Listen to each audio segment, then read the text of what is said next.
Hey guys, I'm here with the founder of Content at Scale, Justin McGill. It's so great to have you here and kind of put your face out there. I know we kind of haven't yet, but you're really the genius behind this tool and how it came to life.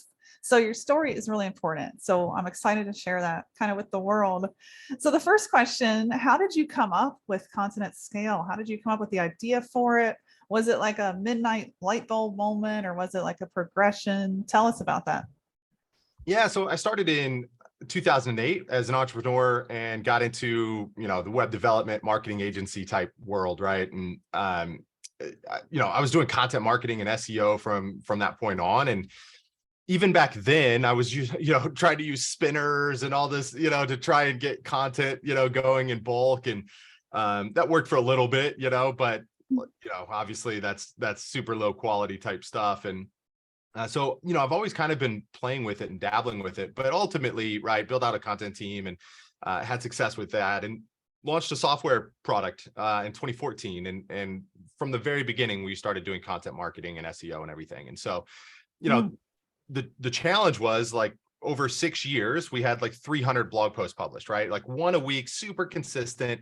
At different points, we tried to scale up like 20 in a month or something, but I think we did that one time.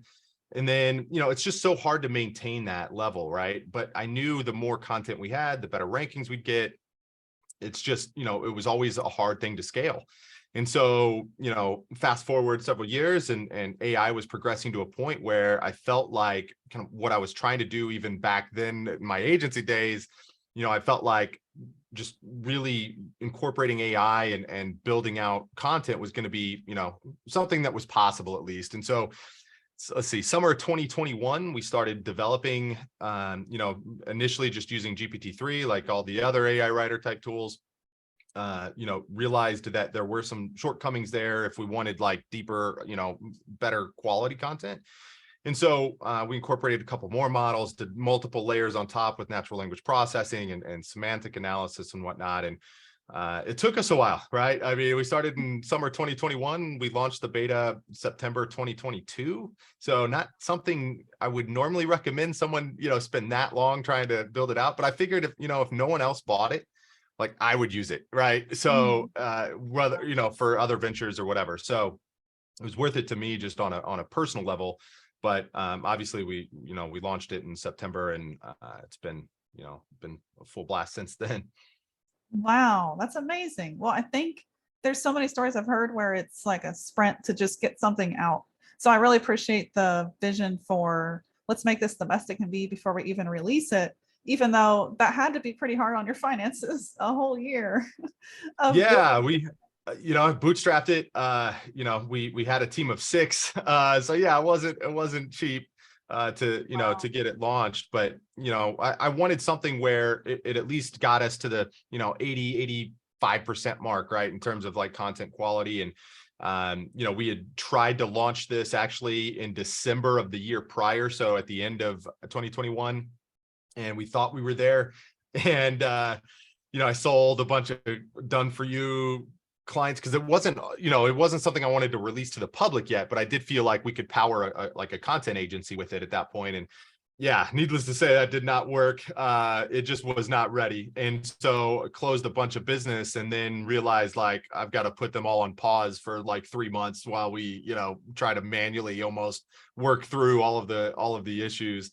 So that was a setback. I did not want to have that happen again, right? So, we kind of basically shut down the done for you stuff, at least from a client acquisition standpoint, like that February, because we needed to get caught up, and then we needed to just make improvements to the product. And over the next 7-ish months, we were able to do that. And then it just got to a point where we just decided to open it up and not obviously have that power an agency, which I didn't want to do, right? My end goal was to release the software anyway, but September, I felt like it was ready.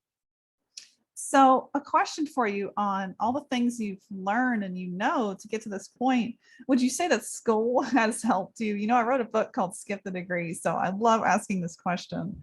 Had school helped you get here, or were you a student of just experience? Yeah, I mean, school played no part at all.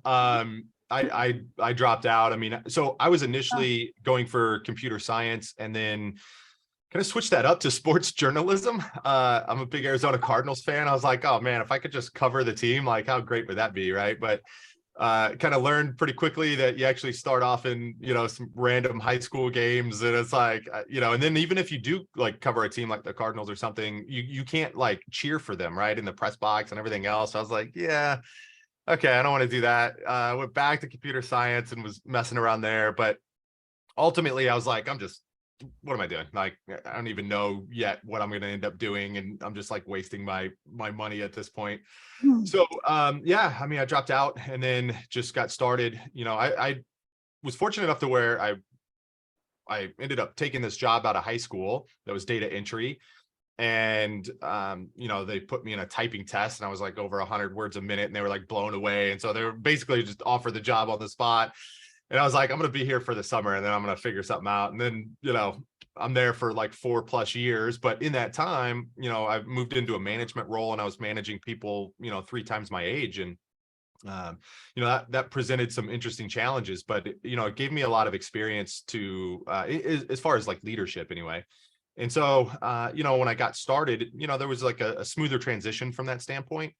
But, everything was just learned on the fly, right? I mean, they don't teach you SEO and marketing and, sure, they teach you like the 3 Ps and, stuff like that, right? But like the nitty gritty details, I mean, you're just not being taught those things. And you're not taught financing and all of that, right? And so you just have to kind of figure it out as you go. And so, yeah, I mean, I would say no, school did not play a role. What would you tell someone, let's say like college age, or maybe they're thinking of going to college at a later time? What would you tell them given that experience? Yeah. So, in fact, I've got a son that's 17 and we've had this discussion, and I told him like, listen, if you want to go to college, absolutely you can. You're going to pay for it. I'm not paying for it. No. I'm not a believer unless you're going for something that really requires it. Right. So Oh. if you're going to go for health, yeah, I would hope that you're going for, going to college. But there's different degrees like that. Right. And I think that matters then.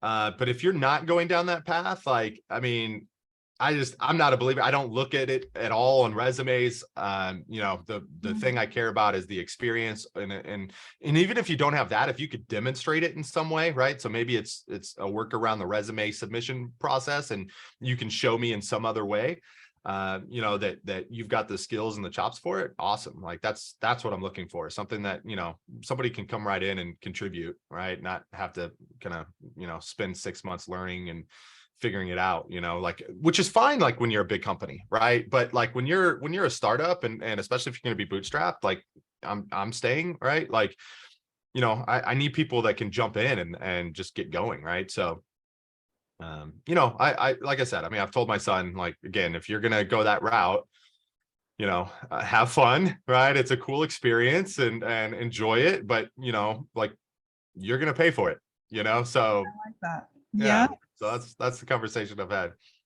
Yeah, we feel the same way. I mean, my oldest is only 8, but we've already talked to her about that. Like, yeah, that's something you'll pay for. I mean, I completely agree. And that kind of answers one of the questions I had, which is how do you hire and find people, especially for a company like this where you almost can't afford, to make the wrong hire because of how quickly everything is accelerating. One misstep there is, I've seen it in my businesses, can be detrimental. And you've done such a great job of assembling really good people in this team. So how do you do that? And you kind of address some of that in the other question. Yeah, I think, I'm looking for people that stand out in some way. And if I make the wrong decision, right, like I'm going to be quick to correct that, right? Like, I mean, I feel like, and it's inevitable. I mean, you're going to make decisions that, it's like, I'm not real sure. Well, if you're not real sure, like within that first week, I mean, then yeah, it's probably not going to work. And so, you need to be willing to cut ties and make quick decisions like that. But so fire fast, right? If it's not a good fit, you don't have the right people. But as far as like finding the talent, I've been fortunate enough to work with several good people along the way, and you've experienced that, right? And then those people tend to know people as Mm. you've brought on referrals, right? So, like I much prefer bringing on people that have already worked with somebody. That goes a long way, because if you're vouching for them, I think that's, and the person on the team that I've already hired, right? Like I know they're a rock star. So if they're vouching for somebody, that's a great sign too. And so, I like to tap that as much as possible. And then, that is going to get you so far. And then you've got to just get a pipeline going, right? So I'm flying out today to a conference. I'm going to be shaking hands with a lot of different marketers, and I know for us, we're looking for a growth marketer, and whether or not I see that at this particular conference, I doubt, but you never know what you'll run into, right? And so just getting it out there, right? That you're always looking for top tier talent, and I think it helps too when we've got something with content at scale that is really emerging in an industry that's moving faster than I've ever seen any industry move prior. And I think people see that happening and that shift happening, and kind of want to be a part of it, right? And so I've had a lot of people reach out to me, to join and want to do this, right? So it's nice when you're able to take advantage of that too, I guess. Yes. Well, those are interesting strategies. It's not like go post a job, go through all the people. So I like that. There's It's like, that too. I dread it yeah, because we get hundreds and hundreds of applications for every job. And, yeah. it's just like, oh, like we're hiring a growth marketer with proven experience, right? And I get ads for, I'm a bartender, or, I'm a pet sitter, or, and it's just like, man, I just wasted 5 seconds opening this, like it's just Yeah. not something, so people are just mass spraying out there, right? And then, Mm. they'll complain later that, oh, I haven't heard back and I've applied to 250 jobs. Well, it's like you're not really applying. You're just like mass submitting your resume, right? So Yes. I always look for people that go beyond that and stand out in other ways, ideally. Hmm, that's great. Well, a couple last questions for you. I really want to ask you what you see with the future, because we're headed there at such a fast pace, like just the company itself, content at scale, and what's changing and shifting. I see that AI can now write the baseline versus a human doing it. And I think our motto is what we're saving 3 times the cost, or 3 times the time at 1/3 the cost. I mean, Yeah, that's and those going to are change and the that's at minimum, right? I mean, realistically, right. like, I mean, I've talked to Yes. people where, I mean, we're cutting it down by 10x, cost investment plus, the speed at which they're able to pump out content. I mean, for us internally, right, our writing team. So I mentioned earlier how like 1 month we actually did publish 20 blog posts on the Leaf Fuse blog one time. And that was the only time, and we never really even got close after that, because it is costly, right? I mean, you're spending a Mhm. lot of money on freelance writers and stuff to put content together. And when it comes to content marketing, you don't know when that ROI is going to come, because it's not like a paid ad where you put it up and you see instant results, right? So Yeah. that part makes it challenging, which fed into, again, why I wanted to launch this, because I think there is ways like this where you can scale your content without needing to scale headcount necessarily. But that said, I think there is a transition happening to kind of, and we've talked about this internally, right, where you go from a content writer that's creating things from scratch, which, by the way, does not necessarily mean, oh, well, it's all original and human content. Like the content writer, at least if they're doing it for SEO purposes, they're researching what's on page one already, right? They're building their outline based on things that have already been said. No one has like this crazy unique idea that no one's ever thought of before. And these are going to be all of my blog posts. All of my blog posts are 100% just ideas no one's ever seen in the world before. Like, give me a break. Like that does not happen, right? Like the writers you're hiring, they're researching what's on page one, they're finding what's working, and then they're modeling the content after that. And so that's what the AI does. But when you've got thousands and thousands and thousands of companies out there that are producing content through platforms like ours, content at scale and platforms like that will become table stakes, right? Like this is just stuff you have to do to keep up with the rest of your industry.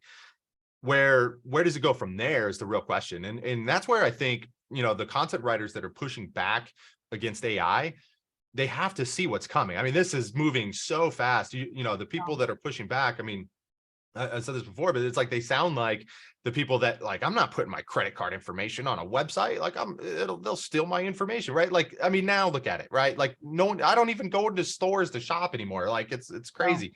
So like you have to see that that is happening, whether you want it to or not, it is happening. So like, look at it from, okay, how can I take advantage of the opportunity, right? Like how can I incorporate AI to be, much more productive and produce a lot more content for my clients?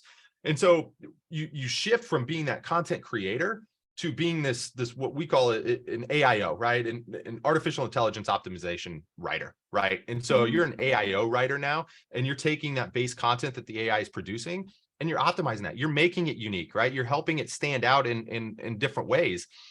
Your content should not be the same as what someone else is doing, right? Like you should spend 25, 30 minutes, even an hour, to really like knock that piece out of the park, right? And just make that a great piece.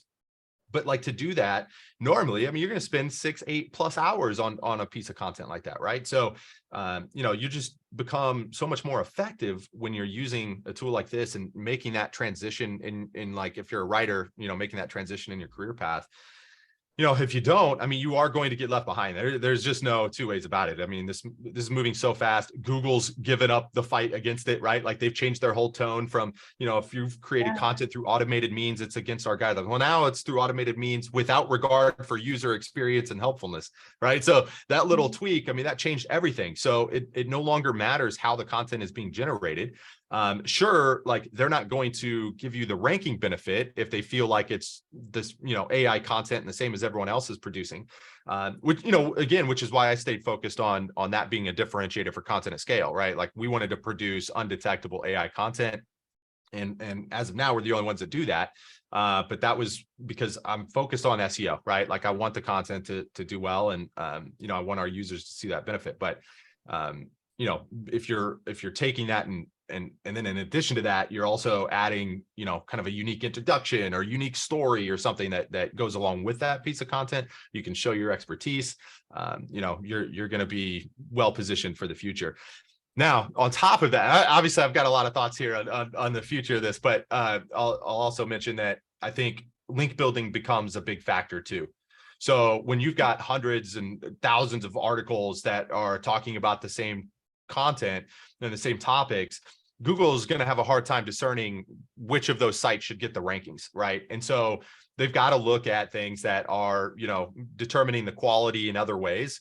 And link building, I think, is going to become, back in vogue, if you will. I do think that that's going to be an important step in the process. You've got to have domain authority, and links is how you do that. And that's how you're going to stand out from the crowd on top of your, the unique things that you add to that content. So AIO writing and links will make a comeback. Interesting. I guess you're right on both because I don't see it not happening. Right. So last question for you. This one's a funny one. If you were stranded on an island and you could only take one thing from your sinking boat, 3 days worth supply of food, a set of tools, or a matchbox, what would it be? So listen, I am absolutely not a survivalist. I would take the food, try to parlay that into some extra time and hope I get saved, right? So that would be my approach. You might be dead, Justin. Oh, I would definitely die. Yeah, no, there's no doubt about it. I would not survive. Well, let's hope that doesn't happen. Yeah, I'm flying on a plane today. Thank you. So hopefully, yeah, that doesn't happen. There won't be an island that I'm flying over. So Okay, yeah, you should be good. yeah, hopefully. Well, thank you so much for sharing your time and your brain. And it's just amazing to see, I think, where everything's headed. I haven't lived in times, I feel like this in the entire, history of the internet that I've been alive in, at least. So Yeah, exciting times to be in. for sure. Appreciate it. It's fun.